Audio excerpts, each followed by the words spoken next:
Hoy vamos a meternos de lleno en uno de los conceptos quizá más importantes de todo el derecho, la persona jurídica.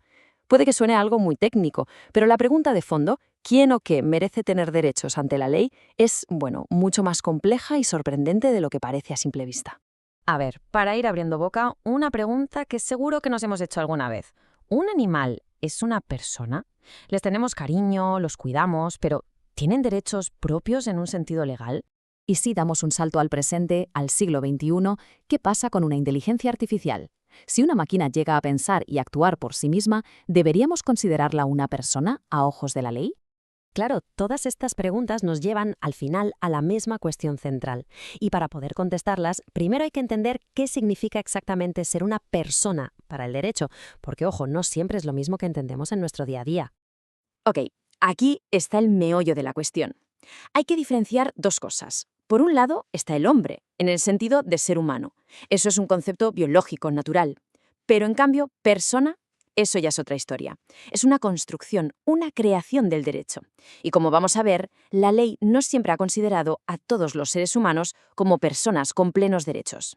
Y ojo que esta discusión no es de ahora, ¿eh? La idea de quién es una persona ha ido cambiando una barbaridad a lo largo del tiempo, y es un reflejo perfecto de cómo pensaba cada sociedad. Si echamos un vistazo a la historia, es alucinante ver cómo ha cambiado todo. En la antigua Roma, por ejemplo, no todos los humanos eran personas. Los esclavos eran considerados cosas, objetos. Más tarde, con el iusnaturalismo, empezó a calar una idea que hoy nos parece obvia, que todo ser humano, por el simple hecho de serlo, es una persona. Pero esta idea tuvo sus altibajos y llegó a su punto más oscuro en el siglo XX, cuando regímenes totalitarios utilizaron la ley para quitarle la condición de persona a millones de seres humanos, con las consecuencias terribles que todos conocemos. Fue precisamente como reacción a ese horror que después de la Segunda Guerra Mundial el mundo llegó a un consenso. Ser reconocido como persona es un derecho humano fundamental e innegociable. Y claro, toda esta historia nos trae de cabeza una de las polémicas más grandes de hoy en día: decidir cuál es el momento exacto en el que una nueva vida humana empieza a ser una persona para la ley. La pregunta es la del millón, y es que tiene unas implicaciones legales y éticas brutales, sobre todo si pensamos en temas como la reproducción asistida. ¿Cuál es ese instante preciso en el que todo empieza? A ver, para que se entienda bien, el debate legal se concentra sobre todo en dos momentos. Por un lado, la fecundación, el pistoletazo de salida biológico, cuando se crea un organismo nuevo con su propio ADN. Y por otro, la anidación, el momento en que ese embrión se agarra al útero. Sin esto, simplemente no puede seguir adelante. La ley tiene que elegir cuál de los dos es el que cuenta. Y aquí es donde la cosa se pone interesante, porque ya hay sentencias muy importantes al respecto.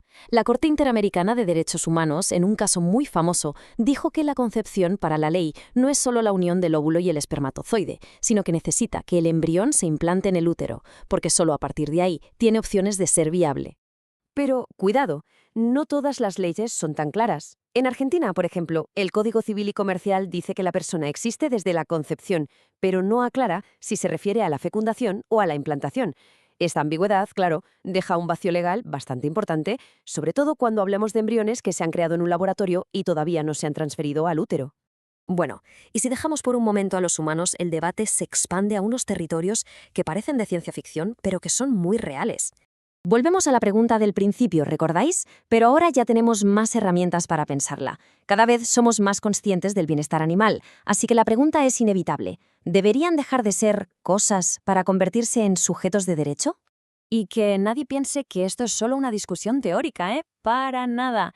Esta frase que vemos aquí la dijo un tribunal argentino, ni más ni menos, refiriéndose a una orangutana. La reconoció como un sujeto no humano de derecho, con derechos básicos. Imaginaos el revuelo que se montó. Ahora bien, a pesar de sentencias como esa que son muy llamativas, la visión que predomina en el derecho sigue siendo otra. Para la mayoría de las leyes, los animales siguen siendo cosas. Y aquí la diferencia es sutil pero clave.